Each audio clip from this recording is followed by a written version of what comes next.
I thought I had lost everything: my son, my home, my future. But when I uncovered the truth about my ex-wife's new lover, I didn't just take back my life. I destroyed his. And trust me, he never saw it coming. The drive home felt endless, the weight of exhaustion pressing heavily against my shoulders after an unforgiving 36-hour shift. The flashing lights, the desperate calls, the endless parade of emergencies.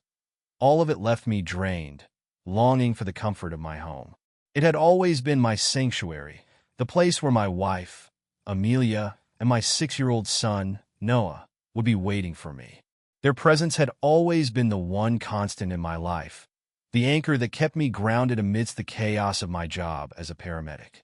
As I turned onto our street, a familiar, yet unsettling sight greeted me. Amelia's car was parked in the driveway at an odd angle, as if she had been in a hurry. I frowned, pushing away the creeping unease that threatened to take root. Maybe she had just rushed inside to check on Noah or to get something from the house. Shaking off the feeling, I parked my car and stepped out, already envisioning the warmth of my son's embrace and the quiet comfort of my wife's smile. But the moment I walked through the front door, I knew something was wrong. The house was silent, eerily so. No faint hum of the television playing in the background. No soft murmurs from Amelia on the phone. No excited footsteps of Noah running to greet me. The stillness gnawed at me, making my skin prickle with a strange sense of foreboding. "Amelia?" My voice echoed in the emptiness. No response. I dropped my duffel bag near the entrance, my feet moving on instinct as I navigated the too-quiet house. Each step forward sent another jolt of dread through me. As I reached our bedroom door, I heard a faint rustling inside. Pushing it open, I froze. Amelia stood in front of an open suitcase. She wasn't packing in a rushed, chaotic way like someone heading on an impromptu trip. No, every piece of clothing was neatly folded, every movement deliberate. It was the kind of packing that meant permanence. My stomach twisted. The house felt empty in a way I had never experienced before. It wasn't just the absence of Amelia's voice or Noah's laughter. It was something deeper, more profound. A hollow, gnawing silence that settled into every corner, every shadow. I stood in the doorway for what felt like hours, staring at the spot where their car had disappeared, my mind refusing to accept what had just happened. Noah was gone. My son, taken from me by the woman I had loved, by the woman I had built my life around. And for what? Another man? A man who had been lurking in the background, waiting for his opportunity to steal my family out from under me? I finally moved, my steps heavy as I made my way through the house. Every room was a graveyard of memories. Noah's toys were still scattered across the living room floor, his tiny shoes neatly lined up by the door, as if he would come running in at any moment, asking for a bedtime story or to play one more game before dinner. But he wouldn't. Not tonight. Maybe not ever. I walked into our bedroom, my bedroom now. The closet doors were open, Amelia's side almost entirely emptied. A few stray hangers dangled loosely, and a faint trace of her perfume lingered in the air, a ghost of the life we had shared. My hands clenched into fists. She had planned this. This wasn't some impulsive decision. She had been plotting this for weeks, maybe months, slowly removing herself from our life, from my life, piece by piece, while I was too blind to notice. I sank onto the edge of the bed, rubbing my face with my hands. My pulse pounded in my ears, my breath coming in short, uneven bursts. What the hell just happened?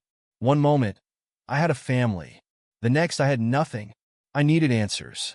Grabbing my phone from the nightstand, I scrolled through my contacts and dialed Amelia's number. It rang twice before going straight to voicemail. Of course. I tried again. Same result. My jaw tightened as I typed out a message, my fingers moving with a controlled fury. "Caleb, we need to talk. This isn't over. You can't just take Noah from me like this." I stared at the screen, waiting, hoping she would respond. But the minutes ticked by, and nothing came. Just silence. I exhaled sharply, shoving the phone into my pocket. Fine. If she wouldn't talk to me, I'd find another way to fight this. I needed a lawyer. Pulling up my contacts, I scrolled until I found the name I was looking for, Landon Reeves. We had gone to high school together, and last I heard, he had become one of the top family lawyers in the city. If anyone could help me, it was him. I hit dial. After 2 rings, a familiar voice answered. Caleb? Long time, man. What's going on? I hesitated for a fraction of a second before exhaling. I need your help. A pause. All right. Talk to me. I gave him the rundown, my voice clipped and controlled. The betrayal, the affair, the way she had taken Noah and left without warning. I kept it as factual as possible, pushing down the emotions that threatened to creep into my voice. Landon listened without interrupting. When I finished, there was a moment of silence on the other end. Then his voice was firm. Caleb, you need to act fast. If she's already moved in with this guy, she's going to try and establish a new status quo. The longer Noah is with her, the harder it's going to be to fight for custody. Do you have any proof of her affair? Not yet, I admitted, my hand tightening around the phone. But I know it's been going on for months, probably longer. All right, we'll get a private investigator on this. In the meantime, I need you to gather everything you can, texts, financial records, anything that shows instability on her end. If she drained your joint accounts before leaving, that could work in your favor. The mention of money sent a bolt of unease through me. I hadn't even checked. I opened my banking app, my breath catching as the numbers flashed on the screen. 0. Every joint account we had shared drained. A slow, burning anger unfurled in my chest. She hadn't just taken my son. She had robbed me, left me with nothing. She had planned this, orchestrated every detail, ensuring I would be left scrambling in the aftermath. I gritted my teeth. She took everything, Landon. A sharp intake of breath on the other end. Damn. All right. That's financial misconduct. We can use that. I'm going to file an emergency custody petition first thing in the morning. You'll have to prove you're the more stable parent. I am, I said without hesitation. Noah belongs here with me. Then we'll fight for him, Landon said firmly. But Caleb, this is going to get ugly. I already knew that. It had started the moment she walked out that door. The next morning, I barely slept. I moved through my shift in a daze, my mind consumed with the legal battle ahead. My job had always been an escape, a place where I could focus on saving lives and forget about everything else. But today, I couldn't shake the nagging sense of helplessness that followed me everywhere. Then, something happened that changed everything. As I was finishing a call, my phone vibrated in my pocket. I pulled it out and saw an email from an unknown sender. Subject, you should know the truth. I frowned, opening it. Attached were several blurry photos, followed by a short message. Darren isn't who you think he is. He has a history, a bad one. Look into him before it's too late. My blood ran cold. Was this some kind of sick joke? I quickly downloaded the images, my hands shaking slightly as I enlarged them. Darren standing outside what looked like a courthouse. Darren talking to a woman, one who looked visibly upset. Darren shaking hands with another man, an exchange of something small between them. It wasn't definitive proof of anything, but it was something. I immediately forwarded the email to Landon. Caleb, look at this. Who sent this? A response came minutes later. Landon, I don't know, but I'm going to find out. This could be exactly what we need. I exhaled slowly, my mind racing. Maybe I'd been too focused on Amelia. Maybe the real danger wasn't just her betrayal. It was him. And if Darren wasn't who he seemed, then Noah wasn't just taken from me. He was in danger, and I would do whatever it took to get him back. What's going on? I asked, my voice steady, but my hands curled into fists at my sides. She turned to face me, and the look in her eyes sent a chill down my spine. There was no hesitation, no guilt, just cold determination. A woman who had already made her decision. I'm leaving, Caleb, she said, her voice calm, almost too even. Noah and I are leaving. The words hit me harder than any physical blow I had ever endured. The weight of them knocked the breath from my lungs, made my head spin. My heart pounded violently in my chest as my mind scrambled to process the situation. Leaving? The word felt foreign in my mouth. What are you talking about? Where would you even go? Why would you? She exhaled sharply, as if this conversation was nothing but an inconvenience. I've met someone else. The world tilted on its axis. I gripped the door frame, trying to keep myself grounded. The room suddenly felt suffocating, shrinking around me. It had to be a mistake, a misunderstanding. Amelia wasn't this person. She wouldn't do this. Who? The question barely made it past my lips. Darren, she said, the name dropping like a bomb. Noah's teacher. My breath caught in my throat. Darren. The same man who had always gone out of his way to charm the parents, who had always smiled a little too widely at Amelia during school events. I had never thought much of it, had brushed off the tiny flickers of suspicion because I trusted my wife. How wrong I had been. How long? My voice was quiet, but the underlying fury burned through every syllable. She hesitated for a fraction of a second, but it was enough. A few months. Months! I swallowed the bile, rising in my throat. While I had been pulling back-to-back shifts, saving lives, she had been here, building a new life behind my back. I took a step forward, my pulse hammering in my ears. And what about Noah? Do you really think you can just rip him away from me? From his home? His life? Amelia's expression hardened. I think this is what's best for him. He needs stability, Caleb, not a father who's never around. Her words cut deeper than any wound I'd ever sustained. Was that how she saw me? As nothing more than an absent figure in Noah's life? I had worked tirelessly to provide for our family, to give them everything they needed. And now she was using my sacrifices as justification to take my son away? Before I could respond, small footsteps sounded behind me. I turned to see Noah standing in the hallway, his favorite stuffed lion clutched tightly in his hands. His wide, innocent eyes flickered between us, his little face crumpling in confusion. Mommy! His voice wavered. Why are you packing? Amelia crouched down, reaching for him. Sweetheart, we talked about this, remember? We're going on a little trip. It's going to be a big adventure.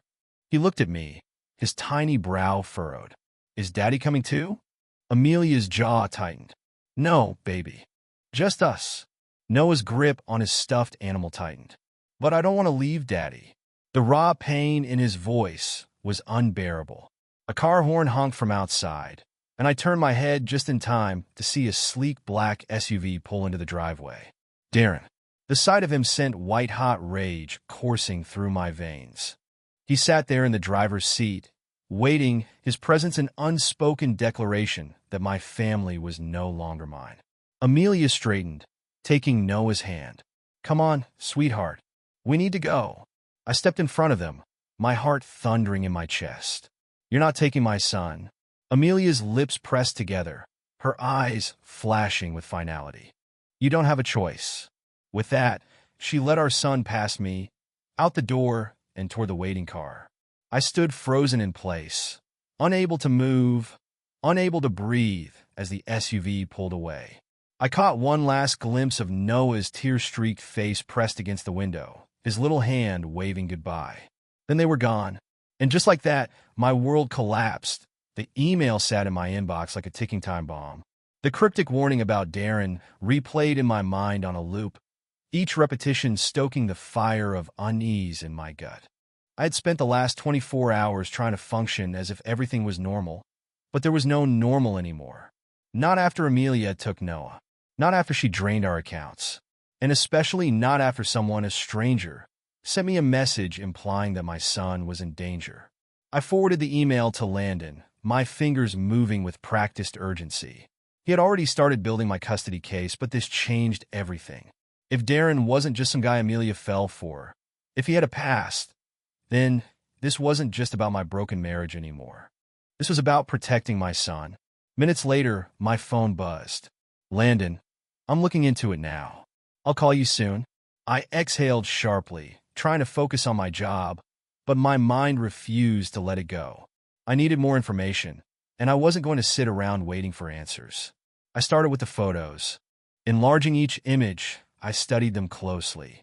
The courthouse in the background of one shot had a distinct architectural style, stone columns, an older design.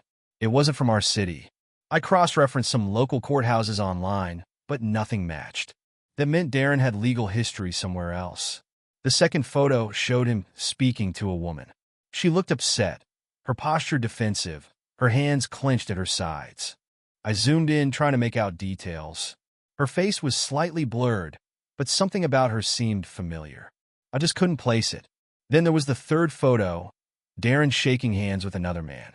It could have been anything, a casual greeting, a business deal.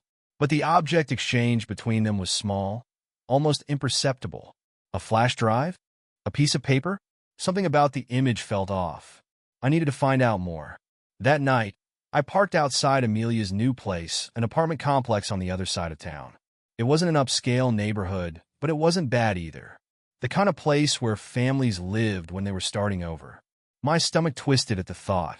I didn't have a plan, just a restless, relentless need for answers.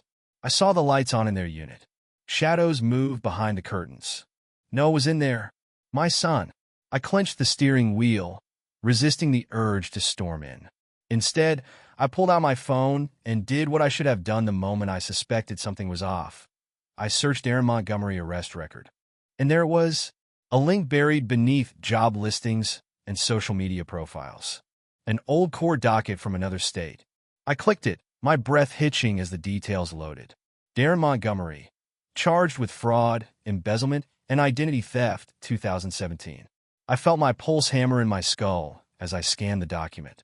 Darren had been involved in a financial scheme, conning people out of their money through fake investment deals. He had pleaded down to lesser charges, served no actual time, but was ordered to pay restitution. I barely processed the words before another thought hit me like a brick to the chest. What if Amelia knew? She had cleaned out our bank accounts before leaving. Had she taken Noah because of Darren? Had she helped him? Or worse, was she just another victim, being used by a man with a criminal past? I needed more proof. I took a deep breath, forcing myself to think strategically. I couldn't confront them outright. Not yet, but I could find out more. The next morning, I met with Landon at his office. He had already dug deeper. I made some calls, he said, tossing a file onto his desk. Darren's record is worse than we thought. The guy didn't just steal money. He was running multiple scams under different names. He got caught, but only a fraction of what he stole was ever recovered. I skimmed the file, ball rising in my throat. And now he's playing house with my ex-wife and son. Landon's jaw tightened. It gets worse. He's been applying for new business licenses under Amelia's name. I froze. What? He can't legally open anything under his own name because of his history. But Amelia has a clean record. If she's signing off on things, knowingly or not, she's legally responsible for whatever he's doing. My mind raced. Was she complicit? Or was she just being manipulated? I looked at Landon. Can we use this in court? Absolutely. It proves instability, financial risk, and possible criminal activity. But it's not enough for an emergency custody order yet. We need more. I exhaled sharply, rubbing a hand over my face. Then we find more. That evening, I called the unknown number from the email. It went straight to voicemail. I left a message. Whoever you are, I need more information. If Darren is dangerous, I have to protect my son. Please call me back. Minutes later, a reply came, but not by phone. Another email. This time a single line. Check the storage unit under his name. I stared at the screen, my heart pounding. If this was a setup, I was walking straight into it. But if it wasn't, if there was something hidden, something that could prove Darren wasn't just a liar, but a threat, I had to know. And I wasn't about to wait. I was going to end this. Now, the address from the email led me to a storage facility on the outskirts of town. One of those places with long rows of metal doors, each one holding someone's forgotten past. I parked a few spaces away, watching from a distance. There was no movement, no sign of Darren or anyone else. I had spent the past 2 days gathering every piece of information I could on him. Landon had helped pull records, confirming that Darren was still hiding assets, despite the financial penalties from his fraud case. But this storage unit was something different. The email had been vague, but if someone was warning me to check this place, it had to mean something. After a few minutes, I got out and walked toward the entrance. The facility had a basic keypad entry. I had no idea what Darren's code was, but I did know his arrogance. He was the kind of man who probably used the same set of numbers for everything. I tried the last 4 digits of his phone number. Denied. Then his birth year. Denied. I pulled out my phone and scrolled through the documents Landon had sent. Then I saw it. The case number from Darren's fraud trial. It was worth a shot. I entered the last 6 digits. Beep. Access granted. I exhaled sharply and stepped inside. Rows of storage units stretched out before me, all silent, all locked. I made my way to the number listed in the email. The metal door was secured with a simple combination padlock.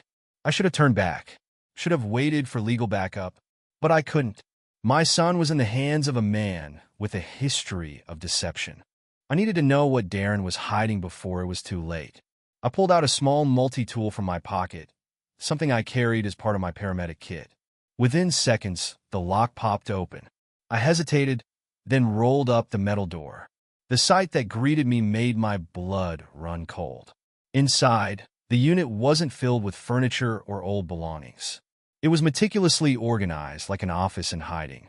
A small desk, a fina cabinet, shelves stacked with folders, boxes, and cash. My hands shook as I reached for the nearest folder. I flipped it open, scanning the first page. A fake business license, under Amelia's name. I went through the other files, my pulse racing. More paperwork, contracts, bank statements, fraudulent investments, all pointing to the same scheme Darren had run years ago. Except this time, he wasn't operating alone. He was using Amelia. She had either knowingly signed off on these, or Darren had manipulated her into it. Either way, she was legally tied to everything. If this operation collapsed, she'd be implicated, just like Darren. And the worst part, she might not even know it. A sickening realization settled over me.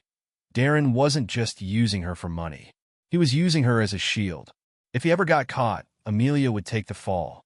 A loud bang sounded from behind me. I spun, heart pounding. Footsteps. Someone was coming.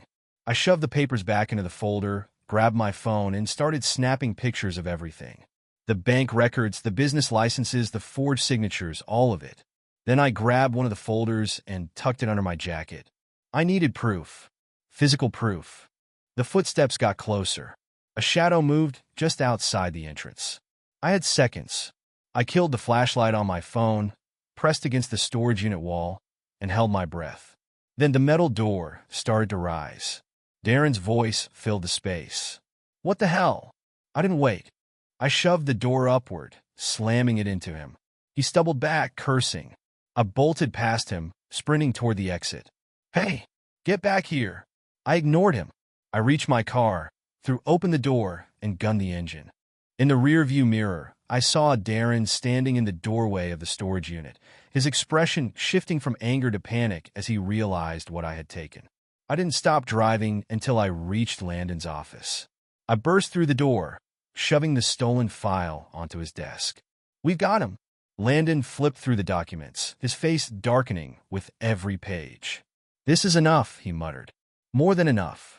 He looked up at me, his expression unreadable. John, do you understand what this means? I swallowed hard. It means Amelia and Noah are in danger. Landon nodded. If Darren realizes how much you know, he won't just walk away. He'll retaliate. I exhaled shakily. Then we have to act first. Landon leaned back in his chair, already forming a plan. We take this to the judge. Now, you want an emergency custody order? You're getting one. For the first time in weeks, I felt something close to hope. This was it, the beginning of the end. I was getting my son back. And Darren? He was going to lose everything. The judge didn't hesitate. The evidence was overwhelming. The forged business licenses, the fraudulent bank records, and most damning of all, the fact that Darren had manipulated Amelia into signing documents that could destroy her. Within hours of filing the emergency motion, the ruling was clear. I was granted temporary full custody of Noah while an investigation into Darren's financial dealings began. The moment I got the call, I drove straight to Amelia's apartment. She opened the door, her face tired, dark circles under her eyes. When she saw me, her expression flickered between relief and wariness. What's going on? She asked, stepping aside to let me in. I didn't waste time. I handed her the file. You need to read this. Right now. She hesitated, then flipped it open. I watched as her expression changed from confusion to horror. "What is this?" she whispered, gripping the papers so tightly her knuckles turned white. "This is what Darren has been doing behind your back," I said. "He's using you, Amelia. Your name is on these documents. If this whole operation collapses, you're the one who's going to take the fall, not him." She shook her head. "No, that's not. He wouldn't do this to me." I pulled out my phone and scrolled to the photos I took at the storage unit, placing it in her hands. "Look for yourself." Her breath hitched as she scrolled through the evidence: contracts, financial statements, wire transfers. Her signature was on half of them. She swayed slightly, looking like she might collapse. "He said these were just for tax purposes," she murmured. "That they were just precautions." I exhaled. "Amelia, he's been playing you from the start." Tears welled in her eyes as the weight of it all crashed over her. I can't believe this." I stepped forward, lowering my voice. "There's something else. Noah stays with me now. The court granted me emergency custody." She froze. Her lips parted, and for a second, I thought she might fight me on it. But then she just nodded, blinking rapidly.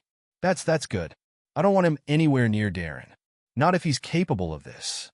I let out a breath I didn't realize I was holding. Finally, we were on the same side. "Amelia," I said carefully, "if you want to protect Noah, you need to cut ties with Darren. Completely. He's dangerous. He's desperate. And if he finds out you're turning on him—" She winced, rubbing her arms. "I know," she whispered. "I know." For the first time, I saw real fear in her eyes. And she had every reason to be afraid. The next few days were a whirlwind. The court's investigation into Darren's finances moved fast. The storage unit alone was enough to put him under serious scrutiny. But when Landon's team dug deeper, they uncovered even more fraud, stretching across multiple fake businesses. Darren had built his entire new life on lies.